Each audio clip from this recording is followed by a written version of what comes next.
बहन और भाइयों, इतिहास के ज्ञान सागर में आपका एक बार फिर से स्वागत है। हमारी जो ज्ञान सागर की यात्रा चली हुई थी वो चली हुई थी सिंधु घाटी की जो सभ्यता थी उसके।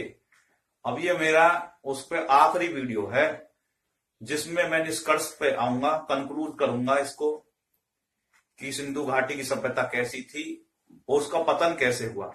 यानी कि जो सिंधु घाटी की सभ्यता थी उसका पतन कैसे हुआ और उससे क्या निष्कर्ष निकला। उससे बताने से पहले एक बार मैं बता दूं कि हमारे चैनल को लोग बाग कैसे खोजें। उसके वो आ रही है कि सर हमें चैनल नहीं मिल रहा, तो ये जो है कमेंट आ रहे हैं, तो उनके लिए क्या करना है कि सर्च जो है बॉक्स पे, यूट्यूब पे जाके सर्च जो बॉक्स पे लिखना है @ उसके बाद में कोई आपको बिंदी नहीं लगानी, कुछ नहीं लगाना, लिखना है मिस्टर MR पोरस POURSH। तो ये लिखते ही अपने आप के अपने सबसे पहला जो निकल के आ जाएगा हमारा चैनल के सब्सक्राइब वाले बटन पे टिक कर दें, वो सब्सक्राइब हो जाएगा। घंटी रहती है उस पर घंटी बटन दबा दें तो वो जो है अपने आप जो है सारे नोटिफिकेशन आ जाएंगे। वीडियो जो बनती है वो सबसे पहले आपको पता पड़ जाएगी। तो एक बार फिर से विषय पे आते हैं। विषय ये है कि सिंधु घाटी सभ्यता, सरस्वती नदी सभ्यता या नदी सभ्यता, जो प्राचीन सभ्यताएं थी जो उत्खनन से खुदाई से मिली, उन सभ्यताओं का अंत कैसे हुआ, उसका निचोड़ क्या निकला, कैसे जो है उससे आगे संस्कृति बढ़ी, उसका हमें क्या लाभ मिला। तो ये जो है इस पे हम विषय पे हम चर्चा करेंगे। सबसे पहले देखूं उससे क्या निष्कर्ष निकलता है। तो सबसे पहले निष्कर्ष पे आते हैं कि हड़प्पा जो सभ्यता थी उससे क्या निष्कर्ष निकला। निष्कर्ष ये था कि भैया टॉप क्लास का कुशल प्रबंधन था, बहुत बढ़िया प्रणाली जो थी बहुत बढ़िया थी। वहां पे कहा है कि जल प्रबंधन प्रणाली जो थी बहुत बढ़िया थी। वहां बेसमेंट जमीन के नीचे से जो है नालियां निकल के जाती थी और जगह जगह मैन होल बने हुए थे, जैसे आज के बड़े मैन होल बने हुए होते हैं। पानी की जो साफ पानी की भी सप्लाई अलग से थी, उसकी भी नालियों के प्रमाण मिले हैं। जैसे आज पानी की फिटिंग वाटर जो जल निगम होते हैं वो करते हैं, ऐसे ही वहां पे जो थे मीठे साफ पानी की जो घर तक पहुंचने की व्यवस्था थी। गंदा पानी जो था, जो गंदे जो है अपशिष्ट जो पानी होता है, जो आपका जो है बेकार पानी होता है, वो उसके लिए नाली निकली हुई थी सीवरेज वाली, वो भी जो है जमीन के अंदर से थी। नगर की योजना बहुत बढ़िया थी, चौड़ी सड़कें थी, चौकोर बिल्कुल 90 डिग्री के चौराहे थे, वो सड़कें चौड़ी थी, बिल्कुल चौराहे बढ़िया बने हुए थे। व्यापार जो होता था टॉप का बढ़िया स्टैंडर्ड का व्यापार हो रहा था।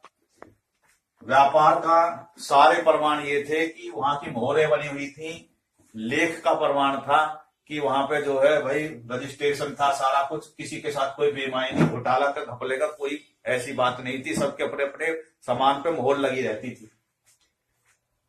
वहां पे जो स्नान घाट थे वो भी बहुत बड़े बड़े थे, वो उत्सव वगैरह के लिए थे। कोई उत्सव होता था, पर्व होता था, वहां पे लोग इकट्ठे होकर स्नान करते थे और वहां पे छोटे छोटे कमरे बने हुए थे, वो कपड़े बदलने के लिए थे। और कोई यात्री भी आए वहां ठहर के अपना नहा धो के अपना आगे फ्रेश हो सकता है कि जा सकता है। सबके घरों में बाथरूम थे, स्वच्छता पर विशेष ध्यान था। ये सब जो चीज थी। और शिल्पकार जो थे वो बहुत बड़ी उन्नत किस्म के थे, और तांबे का और जो भी धातु थी, सोने के जो है आभूषण वगैरह बनाने के, तो शिल्पकार अच्छे थे, व्यापार था, सोने के आभूषण और मणि माणिक मोती, उनके जो है चूड़ियां वगैरह का था। कृषि बहुत बढ़िया थी और वहां पे हल वगैरह से पशुओं से कृषि करते थे। और और सांस्कृतिक अगर विरासत देखी जाए तो फैलाव पे उन्नत किस्म का था। वहां पे जो है मूर्तियां जो के इस बात के प्रमाण है, नृत्य की थी, तो यानी कि मनोरंजन के वहां साधन थे। वो नृत्यकियां जो मूर्ति जो कांसे की मिली, वो चूड़ी पहने हुए थी। वो चूड़ियां इस प्रकार की थी कि वो हाथों में कोनियों में जैसे चूड़ी आज भी राजस्थान की और औरतें पहनती हैं। तो इसका मतलब सांस्कृतिक फैलाव इतना था कि आज भी वो ज्यों का त्यों है। हल से कृषि करते थे, आज भी हल से कृषि होती है। प्यासा कुएं की कहानी की वहां पे नक्काशी मिली थी, तो वो कहानी आज भी चर्चाओं में है। ये सब बातें ये बताती हैं कि भाई वो जो सभ्यता थी बिल्कुल विकसित सभ्यता थी, और उनका जो रहन सहन था बहुत बढ़िया था। खान पान के भी ये प्रमाण मिले हैं कि वहां सब तरह के अनाज थे, दालें थी और विविधता थी। दूध का था, दही मक्खन का वहां पे बिल्कुल प्रचुर मात्रा में थी। पशुपालन था, सब तरह की वहां पे प्रमाण मिले हैं। और फल फ्रूट का भी वहां पे सारा कुछ प्रमाण मिले हैं। हांडी जो थी वो जो मिली उसमें वो केले वगैरह के भी प्रमाण मिले उसमें थे। अब है कि पतन कैसे हो गया, सब कुछ बढ़िया बढ़िया चल रहा था, तो पतन कैसे हो गया। तो भाई ये प्रकृति है, किसी को उठाती है तो गिराती भी है। पर हर चीज के पतन के कुछ ना कुछ कारण जरूर होते हैं। इनके भी कारण खोजे गए होंगे, वो आज भी जारी हैं, लेकिन कयास ज्यादा लगाए गए हैं। कयास लगाने वाले कुछ कहते हैं कि साहब कोई भाई वहां युद्ध वुद्ध हुआ होगा, लेकिन इसके प्रमाण नहीं मिले। क्यों नहीं मिले? क्योंकि वहां पे कोई हथियार वगैरह नहीं थे। तो ऐसा हो सकता है कि किसी ने हमला करा, लूटपाट वाले आए हों। अब मुंडी हिलाने से काम नहीं चलता। कुछ विद्यार्थी मुंडी हिला रहे हैं कि ऐसे ऐसे कैसे होगा। क्यों भाई? वहां पे वो बता के जाएंगे कि वो जो है, मान लो वे वहां पे चोर वगैरह उचक के आते हों और उनसे वो परेशान हो गए हों और उन कह लगे भैया यहां से तो रहने में, क्योंकि वे तो शांति प्रिय लोग थे, हथियार वगैरह वो रखते नहीं थे, तो उनको जो है कोई परेशान करता होगा, रहा होगा। कोई चोर लुटेरे आते हों, दस्यु वगैरह, और उनको व्यापारियों को लूटते हों, तो वहां से भैया जगह छोड़ गए। ऐसे भी हो सकता है। दूसरा कारण मौसम परिवर्तन। अगर मौसम परिवर्तन हो जाए तब भी, कि भाई मौसम परिवर्तन हो गया, एक गैर बरसात आ गई या वर्षा होने लगी या सूखा पड़ गई। सूखा पड़ने से क्या हो गया कि वहां पे जो था, जो बसीन था, बेसिन जो था, वो द्रोणी जिसको बोलते हैं, वो सरस्वती नदी की, वो आज भी ये प्रमाणित होता है कि वो सूख गई। सरस्वती नदी सूख गई, लेकिन सिंधु नदी तो अलग थी। सरस्वती सूख गई, क्या सिंधु भी सूख गई थी? तो सिंधु नदी की सभ्यता कैसे नष्ट होगी? तो ये सरस्वती के बारे में तो कह सकते हैं कि सरस्वती नदी सूख गई, तो वो जो है जब सूख गई तो सूखा पड़ गई, वहां पानी वो हो गए, लोग वहां से भाग के। तो ये हो सकता है कि भाई ये मान के चल सकते हैं कि मौसम परिवर्तन होगा। वहां पर ये हो सकता है कि बाढ़ आ गई एक साथ। सिंधु नदी के ऊपर बहुत विशाल है, तो बाढ़ आ गई होगी। बाढ़ में काफी कुछ नुकसान हो गया, गड्ढ होगी। इतनी बाढ़ आई कि वो सारी जो मिट्टी में ही अस्त व्यस्त हो गया, सब मर गए वहीं। दूसरा क्या है, ग्रामीणों का पलायन होगा, नगर का पलायन हो गया गांवों की तरफ।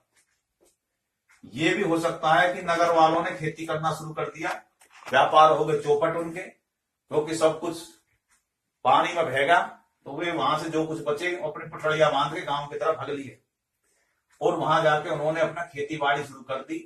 अकाल आदि भी हो सकता है, लूटपाट से परेशान होकर भी जा सकते हैं। हथियार उनके पास थे नहीं, शांति प्रिय आदमी थे, तो रक्षा कैसे करते? उन्होंने यही सोचा, जैसे आज भी है, जो कोई परेशान किसी को करता है, जैसे मोहल्ले में या कोई अलग कोई बस जाता है, जो है जैसे कैराना में हुआ कि वहां पे जो थे